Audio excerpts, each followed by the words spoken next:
just got an in-depth interview with Google CEO Sundar Pichai. He talked to Bloomberg's Emily Chang on the Google campus about the future of AI and Google's place in it. Now, this interview covered a lot of ground. It talked about Google's recent stumbles in AI, whether or not the company is actually behind in the AI arms race, and even had a small bit about, is Sundar Pichai the right person to be leading the company right now? This comes in advance of Google's I/O Developer Conference next week, and it comes amidst a big push being reported by the information internally at Google to add hundreds of salespeople and engineers to AI teams within Google Cloud, all in this big effort to push Gemini and other AI products into enterprises. So, Paul, this, like I said, covered a bunch of topics. Like, what did you take away as being particularly important in the interview? Yeah, it's a pretty short interview. It's about 25 minutes on YouTube. You can watch it. I would suggest watching it. It's a good interview. It is heavily produced. It's obviously a PR piece from Google. They handpicked who they were going to do this interview with. They gave her specific access to the campus and Sundar. So this isn't like a fireside chat at a conference like we've been doing with Sam, where they're just asking him questions. This is heavily produced. But I thought Emily did a great job. She balanced it up front. It started with some like just kind of personal fun stuff, but she had some very hard hitting questions. Mm, Now she may have pushed the line of questioning at times, but like we didn't get to see that. Again, it was a highly edited output. Um, but she did grill him on some very hard things. And I think the main thing, as Sundar was trying to get across was, we've been here. We invented basically most of the innovations that are driving this industry forward now. We created the transformer. We built search on top of the transformer. We haven't been doing nothing all these years. And he as a leader, because she asked him, as you said, specifically, like, are you the right person to lead Google? Like, there's mm, lots of talk that you're too conservative in your approach, or, that these other people, she specifically brought up Satya saying, we made Google dance. And are they making you dance? Like, she asked hard questions. And he basically was like, listen, we take a long-term approach to this. Like, we didn't invent the internet. We didn't invent search. We didn't invent email. We didn't invent browsers. And yet we dominate all of them. Like, and so they're taking this approach, much like Apple does, I think. Like, we don't have to be first, but we can be the best.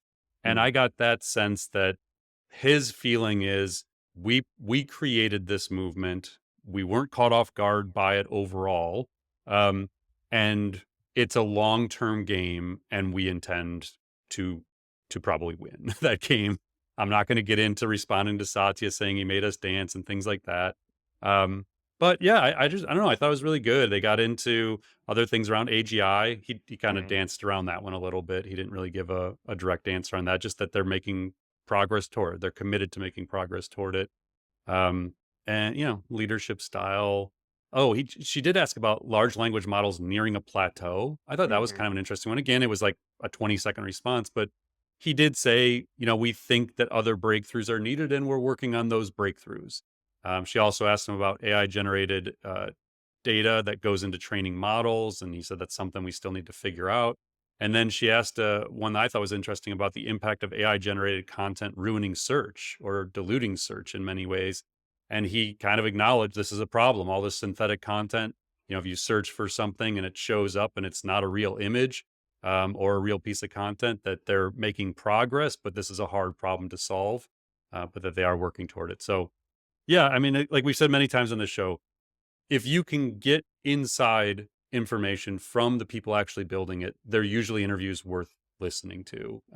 This one didn't have a ton of like groundbreaking things or like, viral quotes like we've had from Sam recently, Yeah. but I think there was some stuff learned.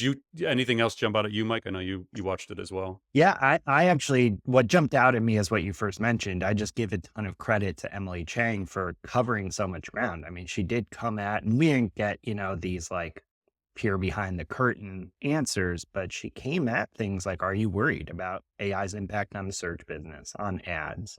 Are you guys in a good position to be able to lead here given your faux pas? So I think that that kind of like gets to my big question around this is like, why are we seeing this now? Because like we've talked a bunch about Demis Hassabis, head of DeepMind, Google DeepMind, Yeah. their AI efforts, his profile being raised in public quite a bit. Is this PR as usual? I mean, it's not uncommon for CEOs to do interviews, or is Sundar like intentionally getting himself more in front of the camera for a reason with stuff like this? Is there anything like to read into here? I think it might be a combination. You mentioned the Google I/O conference is, May 14th, I think is when that is. So, timing there, I would imagine it's just, getting out ahead of this now because investors are asking, Mm, people are worried, but they just had a great earnings report. Cloud business is doing great. He stressed the cloud and YouTube as some of the key things he invested heavily in when he took over as CEO years ago. So yeah, I don't know. I think it's probably a mix. Certainly, it was a PR play. I mean, there's no doubt. Like I said, it was a highly produced piece that was, gave him access to campus. It starts with her riding a Google bike around campus. Like yeah, they were obviously trying to portray Google in a certain way. yeah, And I mean, it's kind of like sometimes as a journalist, you got to play the game. Like, okay, I'm going to ask the hard questions, but we'll give you the PR, win you want as well in the process. But sometimes that's the trade-off you have to make to get the interview and do the, get the questions you want to ask asked.